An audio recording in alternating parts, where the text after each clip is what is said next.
সপ্তাহ ঘুরে আবারও হাজির হলাম চ্যানেল 24 এর সাপ্তাহিক আয়োজন নিয়ে। দর্শক সবাইকে আমন্ত্রণ জানিয়ে শুরু করছি Tibet luxury soap presents colours 24 powered by Typhoon fabric care. বরাবরের মতো আমি শাহরিন জেবিন তো আছি আপনাদের সাথে। আর দর্শক, আমার আজকের অতিথি দুই অঙ্গনের দুই শিল্পী আছেন, সঙ্গীত শিল্পী নাসির এবং তার পাশেই বসে আছেন অভিনেত্রী নওশাবা আহমেদ। দুজনকে স্বাগত আজকের এই আয়োজনে। Thank you. আমি এই যে আয়োজনের শুরুতে বলছিলাম দুইজন দুই অঙ্গনের, একজন গানের একজন অভিনেত্রী, দুজনই শিল্প অঙ্গনের। হ্যাঁ, বেসিক্যালি একই সূত্রে গাথা। কিন্তু আমি জানতে চাই নওশাবা কি গান পারে? আমি তো ছোটবেলায় ইকরি যখন করতাম তখন বাচ্চাদের গান গাইতাম, আর এখন থিয়েটার হওয়ার কারণে অল্প স্বল্প গাইতে হয়, বাট আমি গান। তাহলে তো ভুল বলছি আমি, দুজন দুই অঙ্গনের না, মিলেমিশে আর কি। হ্যাঁ, আর সবচেয়ে বড় কথা থিয়েটার মানেই তো যেখানে নৃত্য আছে, কবিতা আছে, সঙ্গীত আছে, সব মিলিয়েই তো থিয়েটারটা হয়। নাসির ভাই তো অভিনয় আছেনি। না, আমি অভিনয় কিভাবে নাই? মিউজিক ভিডিও মানে তো অভিনয়, ওটা তো অভিনয় করতে হয়। হ্যাঁ, অ্যাকচুয়ালি তাই, একটু হলেও করতে হয়, সত্যি কথা। তাহলে দুজন তো আছে অনেকখানি 5 মিনিটের একটা ইয়েতে যতটুকু সুযোগ পাওয়া যায়। আমি যদি ভুল না করি নাসির ভাইকে অনেক দিন পর দেখলাম। হ্যাঁ, এটা তো সত্যি কথা। ঘটনাটা কি সত্যি নাকি? হ্যাঁ, 16-17 বছর তো আমাকে যেমন ইচ এন্ড এভরি মোমেন্ট আমার প্রত্যেকটা শ্রোতারা আমাকে মিস করেছে, তেমনি আমিও ওদেরকে মিস করেছি। কারণ এই কম দেখা যাওয়ার কারণটা কি? আর আগামী এখন নিশ্চয়ই একটু ভালোভাবে আমরা দেখতে পাবো। এখন বলার this is the time to say something about the history, because সেটা হচ্ছে যে আমরা কিন্তু শিল্পী হিসাবে যাদের জন্ম হবে নিশ্চয়ই সে শিল্পী সবার হবে, কারো ব্যক্তি মালিকানাধীন নয়। তো সে যদি সবার হয়ে থাকে তাহলে তো সবার ভালোবাসা প্রাপ্য তার, তাই না? তাহলে একটা শিল্পীর জীবনে তো সেটাই টার্গেট থাকবে যে আমি আমার সমস্ত শ্রোতাদেরকে আমি অবশ্যই তার মন জয় করার জন্য যা যা করা তাই করব।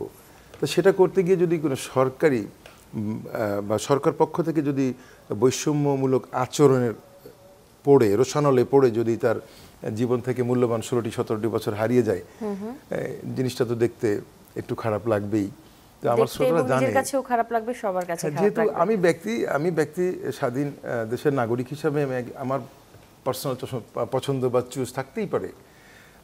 সেক্ষেত্রে তো আমি তো কোনো সরকারের বিরুদ্ধে কোনো গানও করিনি বা কোনো এইসব বিষয় নিয়ে অনেক গল্প করবো আজকে, অনেক আড্ডা হবে। আর সাথে এই যে শিল্পীদের সাথে রাজনৈতিক যে বিষয়ের সম্পৃক্ততা, এগুলো নিয়েও কথা হবে। বাট এই যেহেতু আলাপটা শুরু হলো, তার রেশ ধরে আমি একটু দুজনের কাছে জানতে চাই যে কেমন যাচ্ছে দুজনের জীবন। মানে আমি যেহেতু বললাম যে আপনার এই রেশ ধরে আসলাম, 2024-এর 5 আগস্টের পর কেমন যাচ্ছে জীবন? ভাই বলেন না। 2024-এর 5 আগস্টের আগে কেমন ছিল, পরে এখন কেমন যাচ্ছে? আমি একটু নওশাবা আপুর কাছে আগে শুনি। প্রথম কথা হচ্ছে যে 18-র পর থেকে তো এক ধরনের আমি আমার মতো করেই ছিলাম। সো এবং যেহেতু আমি খুব বেশি স্ক্রিনে আসতে পারছিলাম না, সো আমাকে অন্যভাবেই নিজেকে প্রকাশিত করতে হয়েছে, এবং সে কারণে আমার টুগেদার উই ক্যান সৃষ্টি হয়েছে, যেখানে আমি বাকশ্রবণ প্রতিবন্ধী, দৃষ্টি প্রতিবন্ধী এনাদেরকে নিয়ে কাজ করা শুরু করেছি। সো যেটা বলে না যে আল্লাহ একটা দরজা বন্ধ করলে কিন্তু অনেকগুলো দরজা খুলে দেয়। তো আমি শিল্পী হিসেবে হয়তোবা আমাকে স্ক্রিনে দেখা যায়নি, বাট আমি আমার তৈরি হওয়াটা চালিয়ে গেছি। সেটা চলচ্চিত্রের জন্য হোক, সেটা মঞ্চের জন্য হোক, সেটা লেখালেখি হোক, সেটা থিয়েটারের জন্য হোক। এক কথায় এই মুহূর্তে কেমন জীবনটা? যেটা আছে সেটা হচ্ছে যে এই যে তোমার সাথে খোলাখুলি কথা বলতে পারছি, নিজের থিয়েটারটা নিয়ে মঞ্চে দাঁড়াতে পারছি, মনে হচ্ছে যে দম ফেলতে পারছি। হ্যাঁ, একদম নির্ভয়, তাই তো? বাক স্বাধীনতা যেটা বলে সেটা রয়েছে। নওশাবা বাক স্বাধীনতা পেয়েছেন, নাসির ভাই কি বলবেন? আমি বলবো যে 5 আগস্টের আগ মুহূর্ত পর্যন্ত আমি ছিলাম কণ্ঠযোদ্ধা। আমি গানে গানে যুদ্ধ করে গিয়েছিলাম, এবং একটা সময় সেটা সবার সাথে আমার গানটাও বিস্ফোরিত হয়ে যখন 5 আগস্টের পরে আমি মনে করি এই গণ অভ্যুত্থানটা না আসলে হয়তো যে 17 বছর যে গ্যাপটা ছিল সেটার পরিপূর্ণতা কিন্তু এখন আসতেছে। কারণ এখন আমাদেরকে প্রত্যেকটা চ্যানেল ডাকছে এবং প্রতিনিয়ত কাজ করছি। সবচেয়ে বড় বিষয় হচ্ছে যে আগে নিঃশ্বাস বুক ভরে নিতে পারতাম না, এখন বুক ভরে নিঃশ্বাসটা নিতে পারি এবং বাক স্বাধীনতাটা পেয়েছি, যেটা ফিরে পেয়েছি। এটা 16 বছর আমরা মানুষ দেখেছি। এই কথাটা কিন্তু অনেকেই বলে যে বাক স্বাধীনতা পাওয়া গিয়েছে বা বুক ভরে নিঃশ্বাস নিতে পারছে। এই যে আমি যদি একটু নওশাবার কাছে আসি, যে জুলাইয়ের যে গণ অভ্যুত্থান হলো, যে আন্দোলনে, সেখানে বেশ সরব ছিলেন আপনি। তো আমি জানতে চাই যে 1 বছর আগে যে প্রত্যাশা নিয়ে এই আন্দোলনে সরব হয়েছিলেন, আজকের দিনে এসে কতটা পূরণ হলো সেই প্রত্যাশা?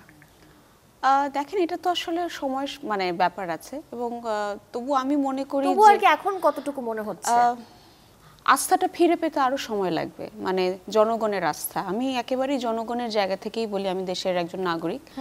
সো ওই জায়গা থেকে অবশ্যই আমরা আগের চেয়ে কথা বলতে পারছি, কিন্তু আমাদের এখন পর্যন্ত যে আস্থাটা, মানে জনগণের যে আস্থাটা, এতগুলো মানুষ জীবন দিল, শহীদ হলো যোদ্ধারা, সো তাদের জায়গা থেকেও আমার কাছে মনে হয় যে আমরা শিল্প সংস্কৃতির ক্ষেত্রেও, আমি তো শিল্পের কথাটাই বলবো, সংস্কৃতির কথাটাই বলবো, বাকি বিষয় তো আমি জানি না।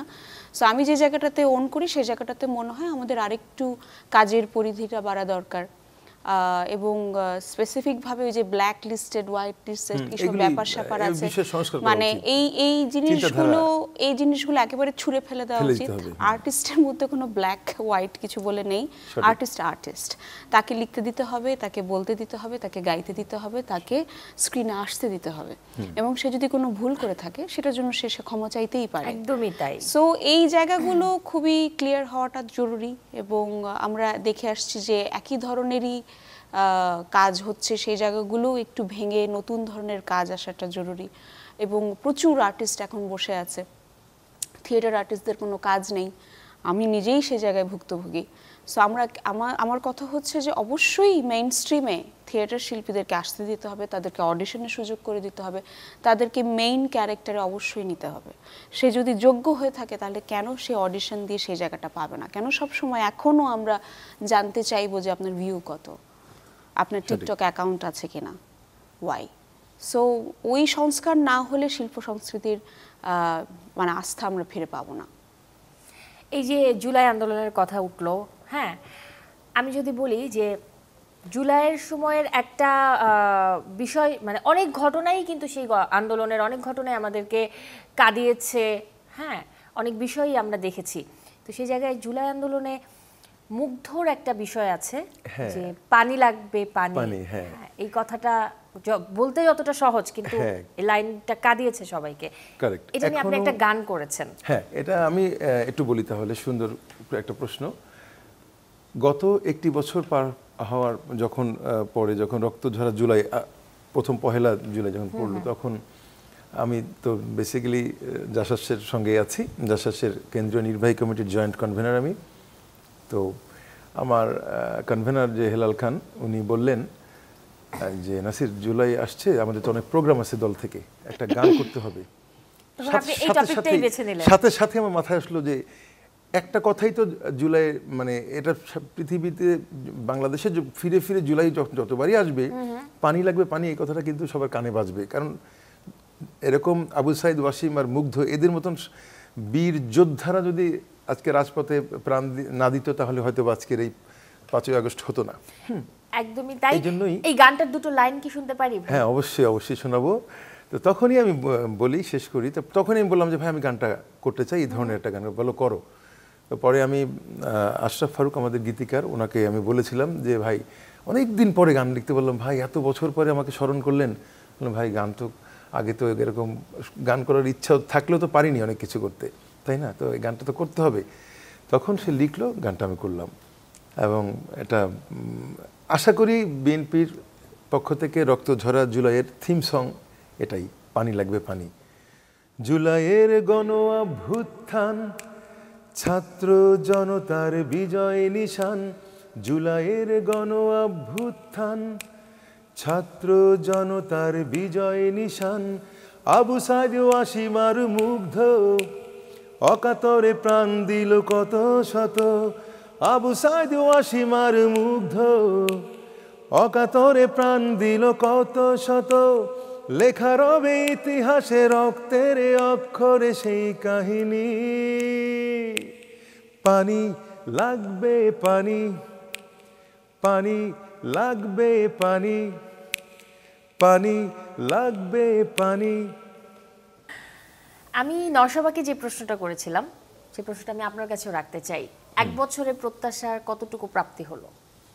1 বছরের প্রত্যাশার প্রাপ্তিটা, একটি বছরে তো তেমন ভাবে তো আর প্রত্যাশা তো অনেক, কতটুকুই বা মানে সেটা পূরণ হতে পারে, ইট উইল টেক টাইম, একটু সময় নেবে।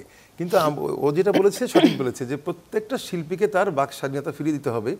প্রত্যেকটা অভিনেতা অভিনেত্রী যে যেখানে আছে, যারা শিল্পী, যারা কলাকুশলী যারাই আছেন, তাদেরকে সেই স্বাধীনতা ফিরিয়ে দিতে হবে, তাদেরকে স্ক্রিনে আনতে হবে, তাদেরকে ডেকে আনতে হবে। নো ভেদাভেদ, কোনো এখানে ডিভাইডেশন। তাহলে যদি ভেদাভেদ হয় তাহলে কিন্তু আগে যেটা ছিল সেটারই চর্চা এটা তো থেকে গেল। হ্যাঁ, রাইট। আপনারা যেমন তাহলে আমরা নতুন কি পেলাম?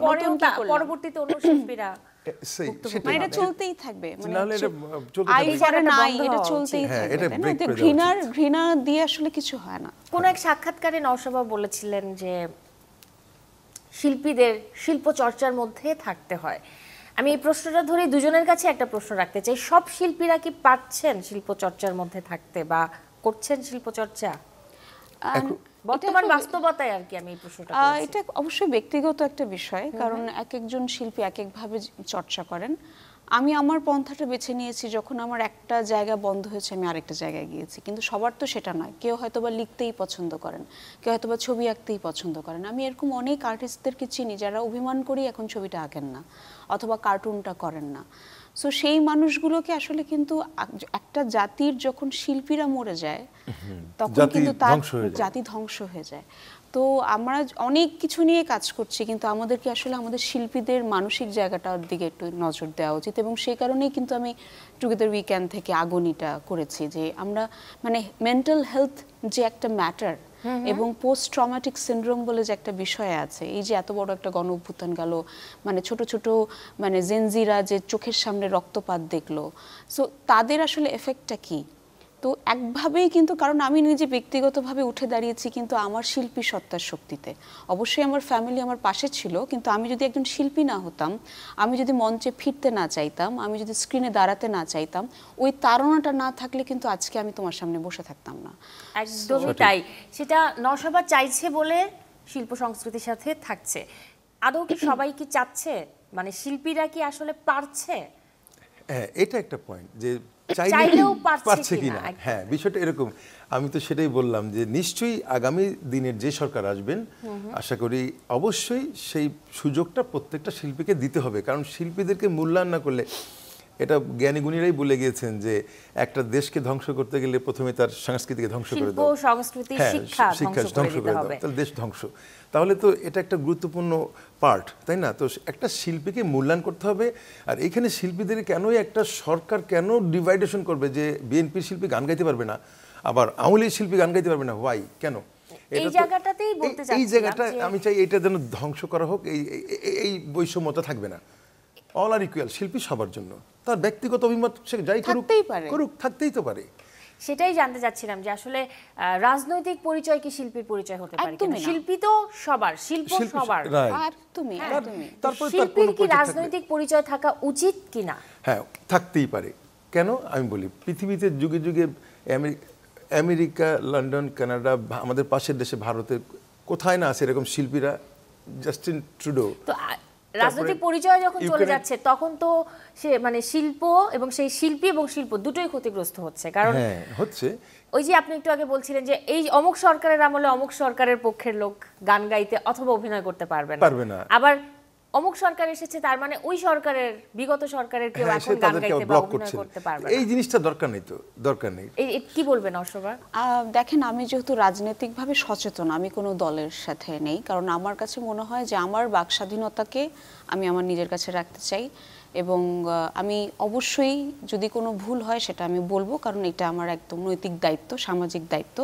তো আমি আমার শিল্পচর্চার জায়গা থেকে আমার কথা হচ্ছে যে সেটা যেই করুক না কেন, যদি ভালো হয় আমি সেটাকে ভালো বলবো, এবং যদি অন্যায় হয় সেটাকে আমি বলবো। আসলে এটাই হওয়া উচিত, একজন শিল্পীর জন্য এটাই হওয়া উচিত। অনেক হলো রাজনৈতিক আলাপ কথা। ভাইকে পেয়েছি আমি আজকে, শুধু গানে গানে ভরে থাকবে। হ্যাঁ, তো আমার জনপ্রিয় গানটি করি। নদীর ঢেউয়ের পরে ঢেউ এসে ভাঙে রে দুকুল, মনের দুকুল ভাঙলো তবু ভাঙলো না তার ভুল। নদীর ঢেউয়ের পরে ঢেউ এসে ভাঙে রে দুকুল, মনের দুকুল ভাঙলো তবু ভাঙলো না তার ভুলে আমার, মনের দুকুল ভাঙলো তবু ভাঙলো না তার ভুল। ভাঙে নদী তবু বুকে ধরে রাখে ঢেউ, মনের মানুষ ব্যথা দিলে ভুলে যায় কি কেউ, আপন করে মনের কাছে টানলো না এক চুল। মনের দুকুল ভাঙলো তবু ভাঙলো না তার ভুলে আমার, মনের দুকুল ভাঙলো তবু ভাঙলো না তার ভুল। আপনার বেশিরভাগ গানই মনে হয় বিরহের গান, তাই না? আমি একজন ভাই দুঃখী। সত্যি একটা কথা বলেন, কয়টা ছ্যাঁকা খাইছেন? আসলে তা নয়। তুমি একটা জিনিস চিন্তা করে দেখো, সারা বাংলাদেশের মানে যদি পার্সেন্টেজ নেওয়া হয় দুঃখী ব্যক্তির সংখ্যাই বেশি, আমি তাদেরই একজন। সুতরাং দুঃখের গান গাইতে ভালো লাগে, এটা কোনো আপনাকে তো অপরাধ নয়। বিরহের শিল্পী বলে, তাই না? হ্যাঁ হ্যাঁ, আর বিরহের গান কিন্তু বাংলাদেশে চলে বেশি, তুমি খেয়াল করে দেখবা। বিরহের তার মানে গানগুলো- গান যেন বেশি চলে, এই জন্য সে বিরহের শিল্পী। শুধু তাই নয়, বিরহের গানগুলো মানুষকে টাচ করে বেশি। ওকে, কিন্তু আপনি তো বললেন না যে আজ কয়টা ছ্যাঁকা খাইছেন না, নাকি। আমি তো আসলে ছ্যাঁকা খান নাই না? এটা তো বলা যাবে না, বাসায় তো যাইতে হবে। বাসায় তো যেতে হবে। আচ্ছা, প্রেমের কথা যেহেতু উঠলো, প্রেম ছ্যাঁকা খাওয়ার গল্প, তো আমি ছ্যাঁকার প্রসঙ্গে আর যাচ্ছি না, নওশাবার জীবনের প্রেমের গল্প শুনতে চাই। কতবার প্রেমের প্রস্তাব পাওয়া হয়েছে? প্রেমের প্রস্তাব এটা তো মানে গোনা যায় নাকি এটা? ক্যালকুলেটর দিব? না না, এরকম কিছু না। আমি খুবই মানে সময় দিব কাউন্ট করতে? না প্লিজ, যেহেতু চারুকলায় পড়ছি, খুব ওখানে চারুকলার শিল্পীদের আচ্ছা, মধ্যে সবশেষ প্রেমের প্রস্তাবটা কবে পাওয়া হয়েছে? সকালে এখানে আসতে না, আসতে? না, এটা ভালো ছি, প্রশ্ন ছি, করেছো ছি, যে ছি। তার বেশি সময় লাগবে না, শর্টকাটে বলতে পারবে, হ্যাঁ, এটা ভালো। Last month. Last month last মান্থে। আচ্ছা, নওশাবা কি কাউকে প্রেমের প্রস্তাব দেয়? না। দিয়েছে কাউকে? প্রেমে পড়া হয়েছে? প্রেমে তো পড়া প্রেমে না হয়েছে। পড়লে কিভাবে অবশ্যই। সম্ভব? অবশ্যই প্রেমে না পড়লে তো সে প্রেমে শিল্পী না হতে পড়লে পারে তো না। শিল্পী আমি হওয়ার জানতে কথা। চাই যে নওশাবা আসলে কি চায়, মানে সে কেন কারো প্রেমে সমস্যা পড়ে না, বা প্রেমের প্রস্তাব দেয় না কেন? এটা তো সবাই তো একই রকম না আসলে, আর আমি আসলে একটু ইন্ট্রোভার্ট।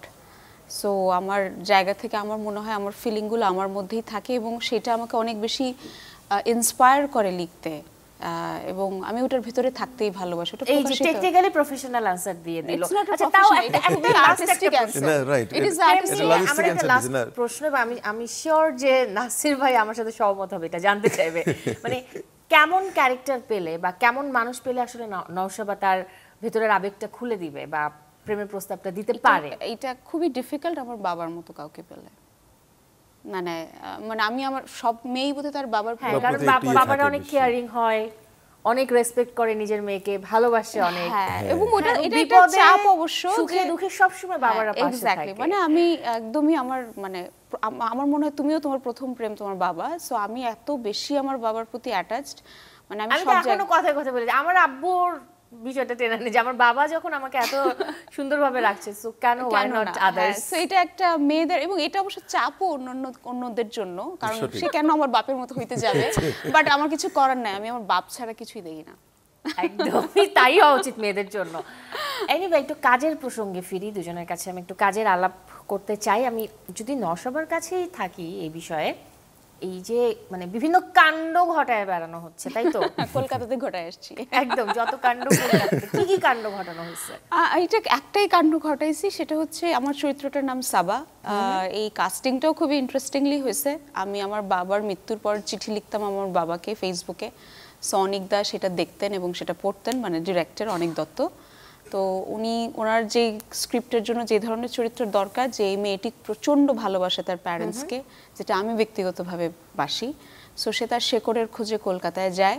সো চরিত্রটার জন্য আমাকে অডিশন দিতে হয়, সো আমি সিলেক্টেড হই, কাজটা করে ফেলছি 2023-তে। আব্বুর মৃত্যুর পরপরই কাজটা হয়েছে।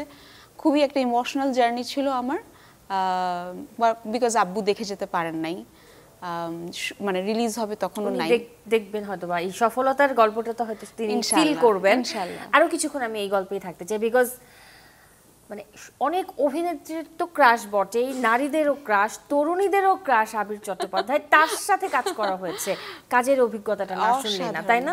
অসাধারণ, অসাধারণ। উনি এত মানে এত মজার মানুষ, মানে আমি তো প্রথম দিকে মানে আমার লিস্টে বন্ধুদের লিস্টই ছিল তুই একবার এই ছবি পাঠাবি, একবার এই করবি ওই করবি। এখন আমি এত ফ্যানদের এতগুলা নিয়ে গেছি, সো আমার প্রথমে ওনার সাথে ইন্ট্রোডাকশনটা ওয়াজ সো সিম্পল। না মানে ক্রাশ, আমি আসলে মানে আমার ক্রাশটা হয় খুব কম, আমি একটু আছি আর কি, একটু বোরিং। সো আবির ভাই এত ফ্রেন্ডলি, এত ভালো মানুষ যে উনি মানে থাকে না যে আবির চ্যাটার্জি এরকম কোনো ব্যাপারই ওনার ভিতরে নেই। আবির চ্যাটার্জির সাথে কাজের যে এক্সপেরিয়েন্স, এটা তো ছোট্ট করে শুনেছি, একটু মজার কোনো একটা ঘটনা শুনবো, বাট তার আগে আমি একটু নাসির ভাইয়ের কাছে আসতে চাই। আমি যদি ভুল না করি 90 কিংবা তার পরের দশকে আপনার গান নিয়ে বেশ উন্মাদনা ছিল, তাই তো? এখন মানে এখন কি তা দেখেন?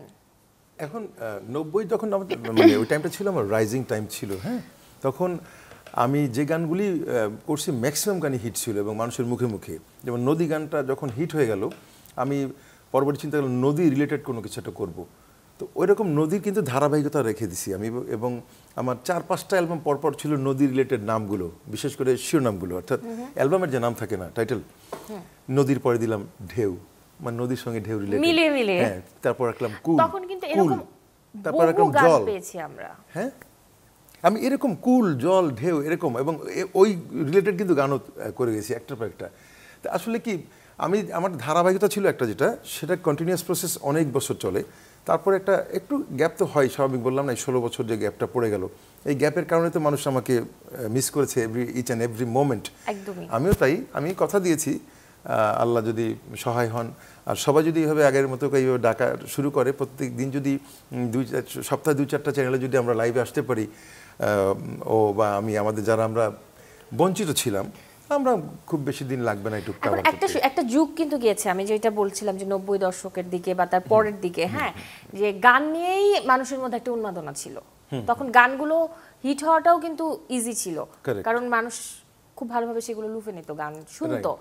ওই উন্মাদনাটা কি এখনো আছে? আপনার কি মনে হয় যে এখনো আপনি ওই রকম ভাবে একটা গান রিলিজ দিয়ে সফল হতে পারবেন বা ওইভাবে সাড়া ফেলতে পারবেন? না, এর পিছনে আমাকে একটু সময় দিতে হবে। আমি একটা গল্প বলতে চাই, সেটা হচ্ছে আজ থেকে 20-25, I am talking back 30 years, 30 বছর আমার লাইফ ক্যারিয়ার আমার মিউজিকে।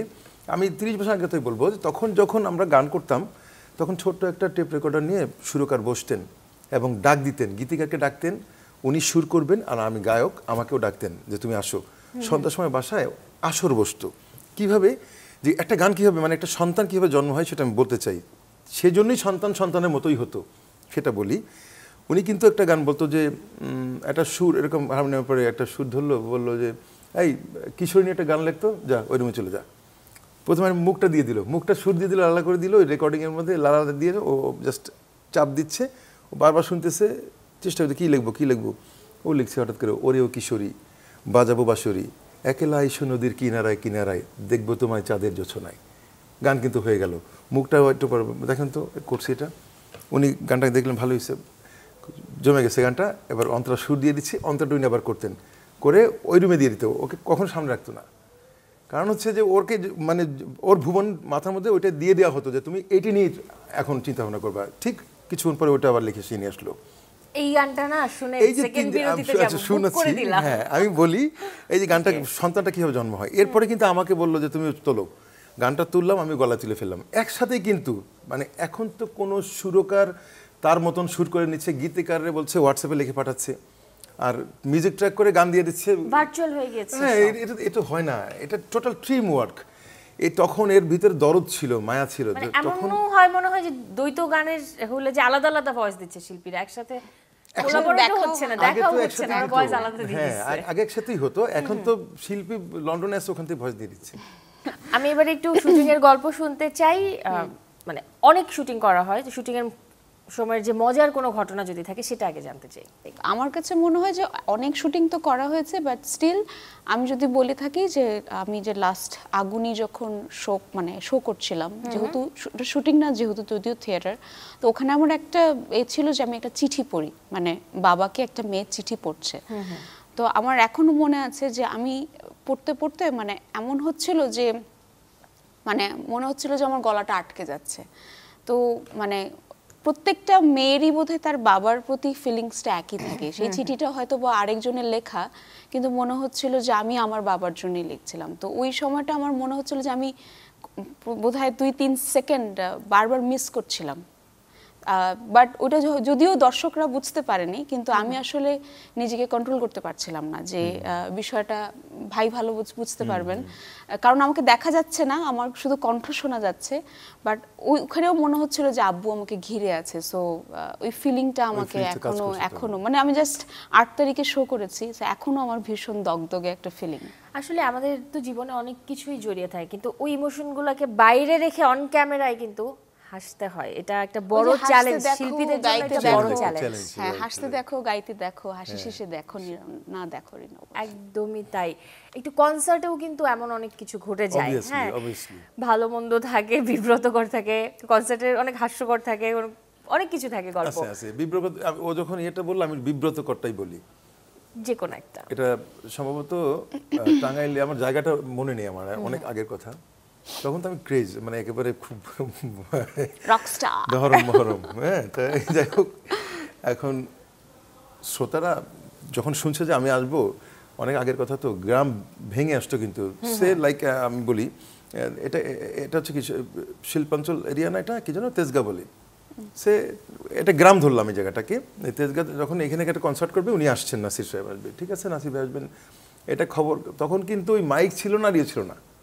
আমি আজ থেকে 20-25 মানে মাইক ছিল হয়তো, তো মাইকিংও করা হয় না, হয়তো মাইক সময় ছিল, কিন্তু ওরা কিন্তু মুখে মুখে, মানে এখান থেকে এই অমুক দিন কিন্তু এই ইয়েতে আসতেছে, ও আবার আরো 10 জন, এইভাবে বলে বলে কিন্তু মানে গ্রাম মৌখিক প্রচারণা। হ্যাঁ, তো চারিদিকে গ্রাম থেকে লোকজন আসছে, লোকে লোকারণ্য। বিষয়টা তো ইন্টারেস্টিং। আমরা তো বাবা 6টা 7টা 8টার বেশি গান গাই না, ঠিক আছে। সঙ্গে তো একজন মহিলা শিল্পী, মানে আমার সহশিল্পী নিয়ে যাই, আমার সাপোর্টিং। মানে আমি কয়েকটা গিয়ে নেমে আসলাম, বাবা তোমরা এখন শোনো, আমি ফাঁকে রেডি হব, মানে প্রিপারেশন যাওয়ার জন্য। ভালো কথা। এইবার কোথায় যাব, গানটা একটার পর একটা রিকোয়েস্ট আসছেই। হঠাৎ করে যখন আমি বললাম ভাই আর তো সম্ভব না, যারা কন্ট্যাক্ট করলো আমাদের সাথে তারা বললাম যে আর সম্ভব না, আমি আর গান করবো না বলে আমি নামতে গেছি। স্টেজে নামতে দিবে না, এই বড় মানে রামদাও, আপনি যদি নামেন খুনাখুনি হবে এখানে। আচ্ছা, ওই অবস্থায় গলা দিয়ে সুর বেরোলো কেমনে?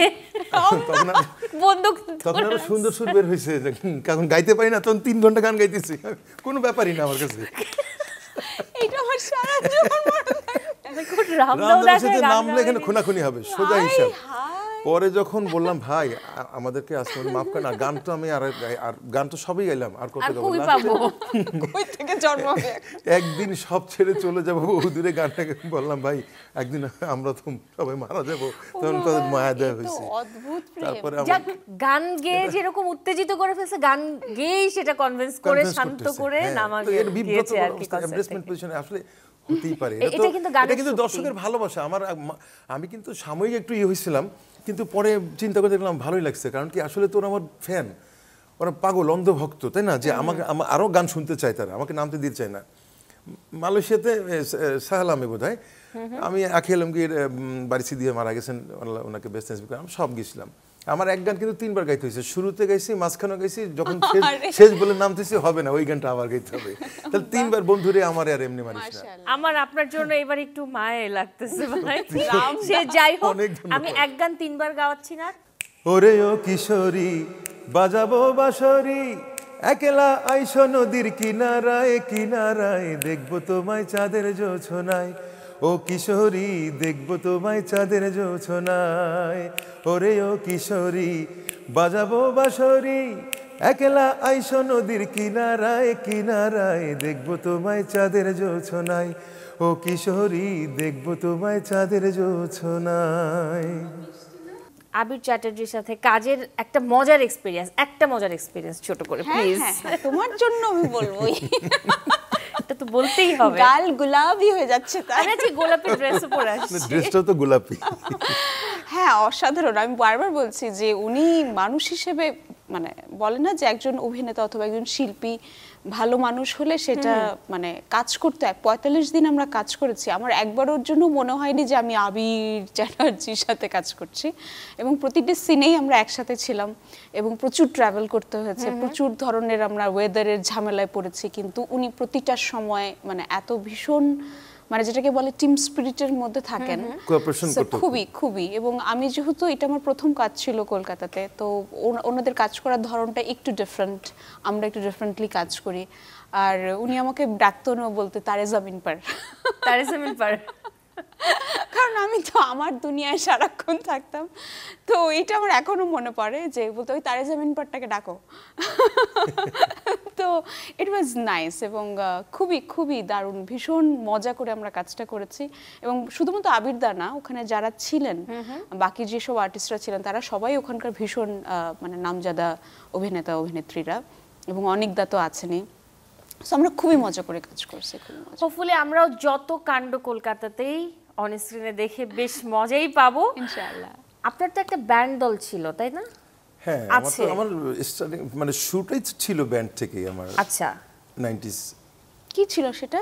ইভস ব্যান্ড। ইভস, এই ব্যান্ড থেকে তো পরে আমি তো ব্যান্ডিস্ট ছিলাম বেসিক্যালি, মানে আমার শুরুটা ছিল। তো পরে যখন একটা সময় যখন মানে বলে না টোটাল টিম ওয়ার্ক, কিন্তু যখনই দ্বন্দ্বটা শুরু হয় ভেঙে যায় তখন তো আর থাকে না ওখানে, তখন আমি আর থাকতে চাইনি, যে দেখলাম যে না এখানে আমার থাকার দরকার নেই। কারণ বর্তমান কি অবস্থা ইভসের? ইভস অলরেডি মানে মিনিমাইজ, আচ্ছা, মিউট করে রাখা হয়েছে। যদি কখনো মনে করি আবার ইভস ফর্ম করব, আবার দাঁড়ায় যাব, সমস্যা হবে না। মাশাআল্লাহ, ইনশাআল্লাহ, অপেক্ষায় থাকলাম। গান তো আমরা আমার জন্য অপেক্ষায় থাকলাম, আমরা চাইও আসুক।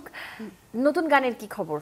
নতুন কাজ গান নিয়ে একটু জানতে আমার চাই। তো সিঙ্গার নাসির, আগামীতে নিশ্চয়ই এখন আরো অনেক পরিকল্পনা হয়েছে গান হ্যাঁ নিয়ে। অবশ্যই, এখন তো র্যাপিডলি কাজ করছি। এবং আমার তো দুটো ইউটিউব চ্যানেল, একটা হচ্ছে নাসির, আচ্ছা। একটা সিঙ্গার নাসির।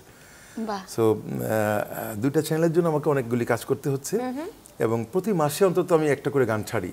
যেমন পানি গানটা গত মাসে ছেড়েছি, এ মাসে ছেড়েছি আবার এই আগস্টে এতই ছোট্ট কপাল আমার। তা আমি এভাবে কাজগুলি করছি এখন, কারণ এখন তো স্পিড পাচ্ছি কাজের।